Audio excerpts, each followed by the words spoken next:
Losers back home. That's what foreigners moving to Da Nang, Vietnam are being called. It's a label that's catching on across Southeast Asia, in places that are gentrifying because of foreigners moving in, where people are struggling with the higher cost of living and some foreigners behaving disrespectfully. Yeah, you'll notice a lot of bald white guys in Thailand. Yeah. The locals call them LBHs. Losers back home.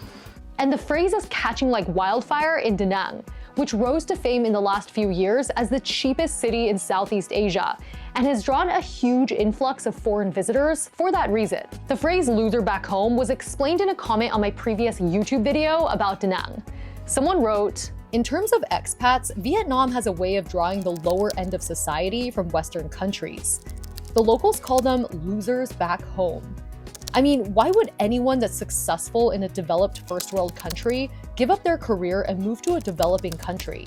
I think it's funny because I mean, my whole thing is that I think that's absolutely true. It's terrible to live back home. There's a cost of living crisis back home. And if you move here, you can have a better life, you can have more money, you can have a better house, and you will be higher in social stature. So wait, so you're like owning it? 100%, yeah. Wait, I think you're like, I am a loser back home. Well, I just think it's funny. Like it's a small-minded thing, right? Like, I mean, the shirt says "you jealous" underneath. Canadian expat Evan Jordan just launched a clothing line with a shirt that says "loser back home." When I lived in Canada, I had 3 jobs. I was a school teacher, I worked at a bar, and I sometimes even did food delivery on the side. I also rented out a room, subletted a room in my house on short-term Airbnb. Like, all this was to make extra money because my quality of life in Toronto is really mediocre, making $80,000 or $100,000 a year. Someone like me who went from living paycheck to paycheck, having no money, no savings, nothing, to with a solid budget and plan, I retired early. And, now I just make dividends, have a little bit of a side hustle. Loser back home is also aimed at those seeking a better love life in Da Nang. The guys who get mocked for being losers back home, it's often because they have a long-term girlfriend, a partner, a wife in Southeast Asia, and other foreigners are judging them with the idea that at home they wouldn't have been able to date or meet or marry a spouse like that. But loser back home mostly grew out of resentment for foreigners who are seen as opportunists, benefiting from the local community without showing due respect. Here are a few examples how. More people, more problems. First, traffic. Some expats ride a bike really crazy and badly. I don't want to talk dirty words, but like an asshole. They cause a lot of accidents. Then there are some foreigners who eat shirtless in restaurants. One expat wrote, "Am I the only one who thinks it's crap that there are guys who think it's cool to sit topless in a restaurant? Even if some have a nice, well-trained body and therefore think they're the greatest, it's absolutely uncool. In Vietnam, it's generally not common or socially acceptable to sit topless in a restaurant." I talked to several locals and expats in Da Nang to compile several ideas for ways that foreigners can integrate into and give back to the local community.